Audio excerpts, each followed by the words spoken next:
Hi guys, welcome to yet another episode on Coffee Time with Us, and I'm Becky, your podcaster, right? And today's story is going to be very interesting because it's my story as a school child traveling to school from in Chennai. Now, in Chennai, I live in a place called Madhavaram, and my school was located in a place called Purushavakkam, which is about approximately 10 to 15 kilometers.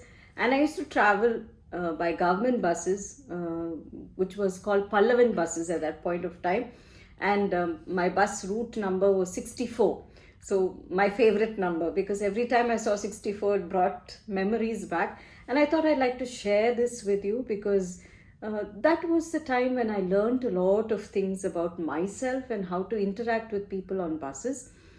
Because I used to travel about 1 hour, 1.5 hours, and there were so many people who came into the buses. We traveled together. I had so many friends who would travel to the same place.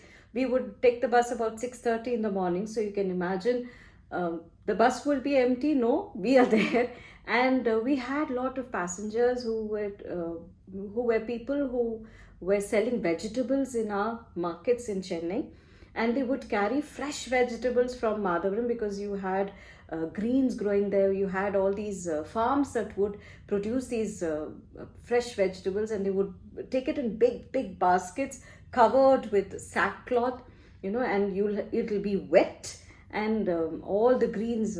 Whenever your mother said eat greens, all you could think of those greens in the bus that would come, and it was women who were carting all these vegetables to the market, paying something called a luggage ticket called luggage.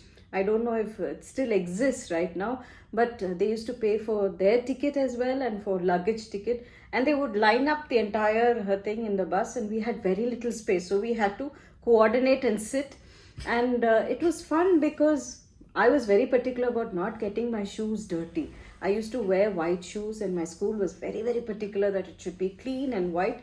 And you can imagine the kind of dirt that was sand, mud was there, right? And I used to protect my shoes and all that. So I still remember how I used to take care of my shoes. And then we would sit down and they would ask us. These women were very friendly.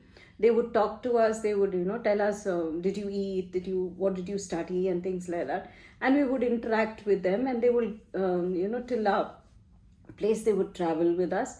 And in the evenings when we take the same bus about 3 o'clock, 3:30, they would also be traveling back with us. But this time it's not vegetables. They would be having flowers with them, and they would tie the flowers as they travel.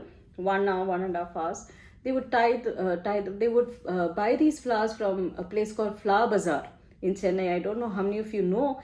Before Coimbatore and all came, we used to have Pookadai or Flower Bazaar in Chennai, and that's where they would get these flowers, and they would come and tie these flowers. And for 1 hour, 1.5 hours, you can imagine they would tie these flowers and be ready for the next bout of business. And that was something that I learned: time management, how to be productive even when you have a little bit of time. And that's when I started reading a lot. I would bring books inspired by these women, right? I would carry some books so that I could not just talk and become friends with everybody in the bus, but also spend time effectively, usefully, at least half an hour. I would read in the bus, and I would carry a book every day. Now, apart from this, there were a lot of other passengers who would come, my friends, my brother's friends, and all these people. And we grew up traveling on these buses and these buses would come only at regular intervals. So if you missed one bus, the next bus would be very late for school. And we used to have a good rapport with the conductors and drivers. If we were late by any chance, they would wait for us, and they would show their hands and say, run, and come. And I remember carrying my luggage, carrying my lunch bag, running to get the bus, because I started traveling when I was in 3rd standard, 4th standard. Till my college days, these same conductors and drivers would travel with me, and they would take care of us, all right? And we used to have a bus pass. Now, that was the most interesting part, because the bus pass, you had an ID card, and every month you're supposed to go and buy the bus pass. 15th of every month to the next month 15th is when you had these passes for you, and every day when you enter in the morning, you would get the conductor to tick the pass, so that twice you have these ticks. It's like, going to your teacher with your homework done, very proud, right? And sometimes you'll forget about getting your new bus pass. Then what happens? If our conductors were so good, conductor uncles were so good, they would say, okay, I know you, and they would let us. But sometimes they'll say, you're forgetting all the time, so you buy ticket. All right, and our tickets would cost us about 1 rupee 50 paisa. That was my ticket cost. And we didn't get pocket money very frequently, so it was a very difficult way of, because 150 in the morning, 150 in the evening, so that's 3 rupees. All right, and it was, that's how I learned to be careful, to check if I have my bus passes and things like that, because they taught me that it is necessary to be aware. So, the vegetable sellers taught me how to manage time. The conductors taught me to be aware of myself and what I'm doing.